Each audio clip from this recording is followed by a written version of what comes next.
So I'd like to begin by asking a few questions. Who knows if they have a wireless smart meter on their home? Okay. And who has their smartphone in their pocket right now? Great. And who's read the fine print in your owner's manual that says that the smartphone should never be within about an inch of the body?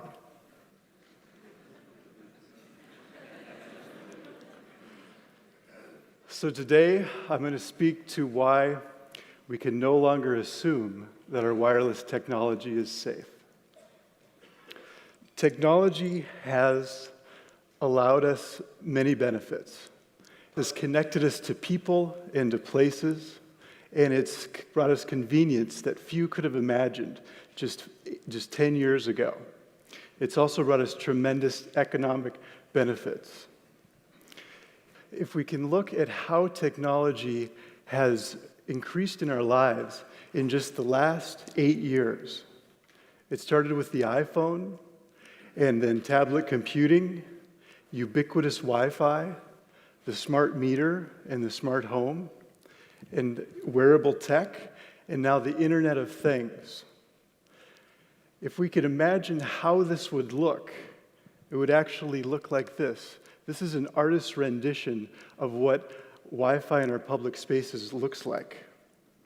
We could actually hear what microwave radiation sounds like with a device like this. So if anybody would like to hear what their smartphone or their smartwatch sounds like, come and see me at the end, and I can show you. But how does this affect our bodies?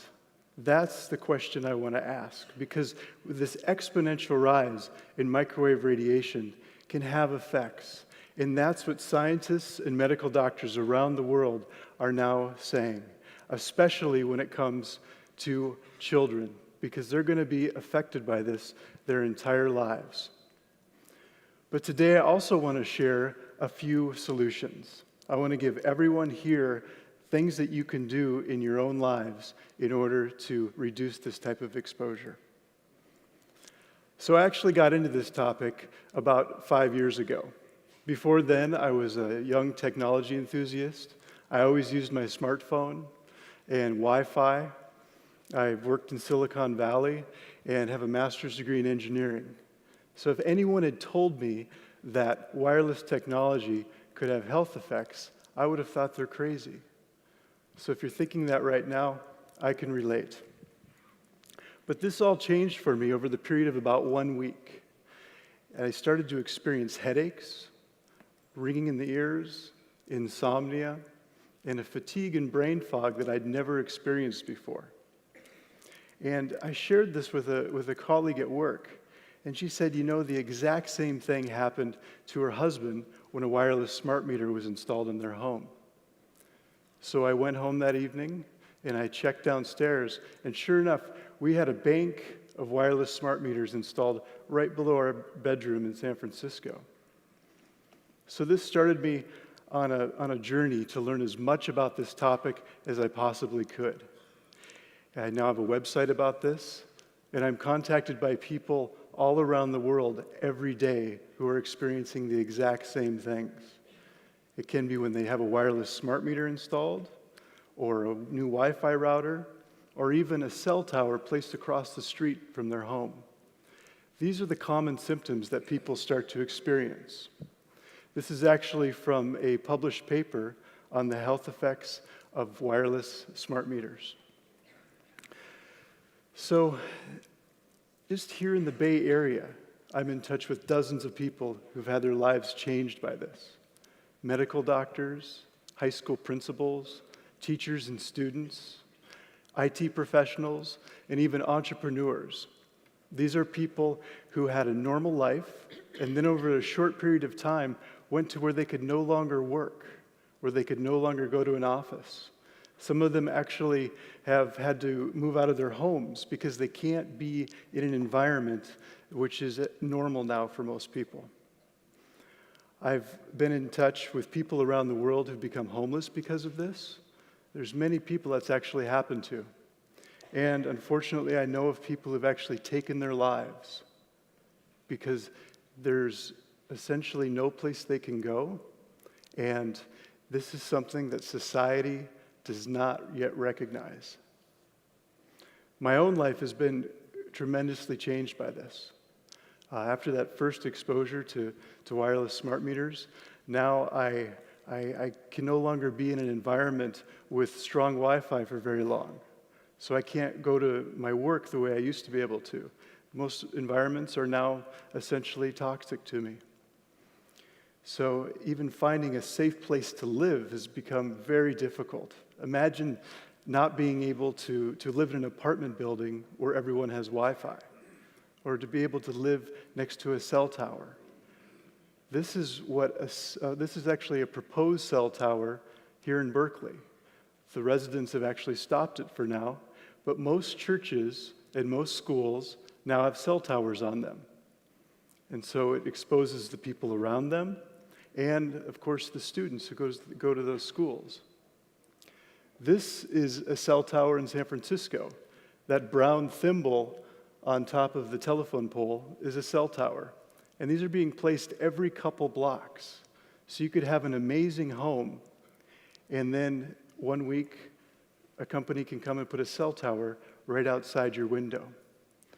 So this is something that's happening throughout the Bay Area, and it's going to be happening throughout the United States. So it makes it so that people like myself have a hard time finding a place to live, but it also is ratcheting up the exposure of the entire population. So you might be asking, perhaps some people are being injured by this, but if you're not feeling it, it's probably not that big of a deal. And I think that's a very common experience. But it's not as simple as saying that just a few unfortunate people are being affected by this. Because what the science shows is that we're all affected on some level, whether we can feel it or not. And the reason is because essentially our bodies are electric. Every cell in our body communicates using tiny electric signals. It's how our nervous system operates. So to think that we could put an exponential amount of microwave radiation into our environment and not feel effects is simply false. To illustrate this, I actually had many friends come to me when I started to experience this, and they would say, "Jeromy, are you sure you aren't making this up in your head?" And I thought this too myself at the beginning. But then a year or two later, they would come to me and they'd say, "You won't believe it, but now I'm feeling pain in my arm when I use my cell phone, or when I put it to the head, or when a new Wi-Fi router is installed." So this is something where when people have more of an exposure, more people are being affected. And it's not just headaches and insomnia. It's much more serious things, such as infertility, DNA damage, and eventually cancer. This is what the research is starting to show. And you don't have to take my word for it. I encourage you to start researching this for yourselves. If you simply Google EMF research, this is a screenshot of what you'll find. The World Health Organization is the first link there, and they actually in 2011 came out and said this wireless technology is possibly carcinogenic.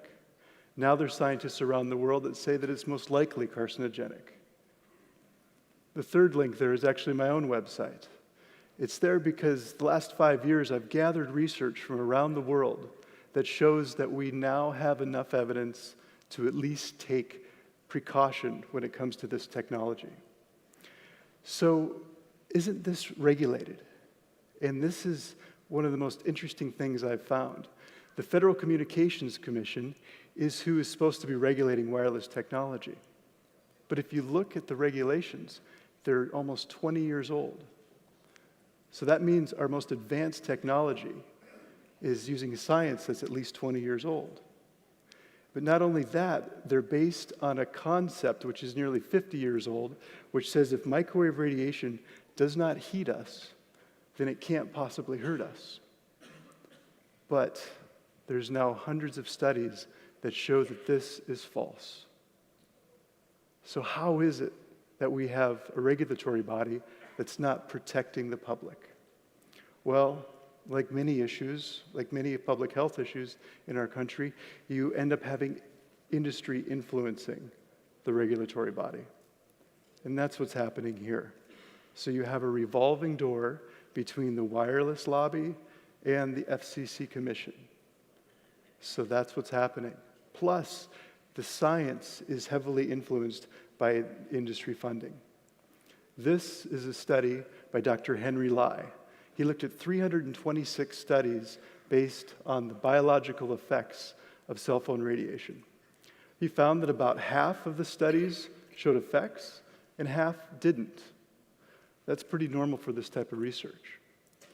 But what he found that was interesting was that if you looked at who funded the studies, 70% of the independent studies showed effects, and only 32% of the industry-funded studies showed effects. So you see that there's an influence in money on this topic. Just like many other topics, tobacco is another one where essentially the industry funded science that was going to show their products were safe. So that's the bad news. And now I want to share some good news. And that is that there are solutions for this. We are going to have the industry start to create safer products, but there are ways that we can both protect ourselves and move industry forward.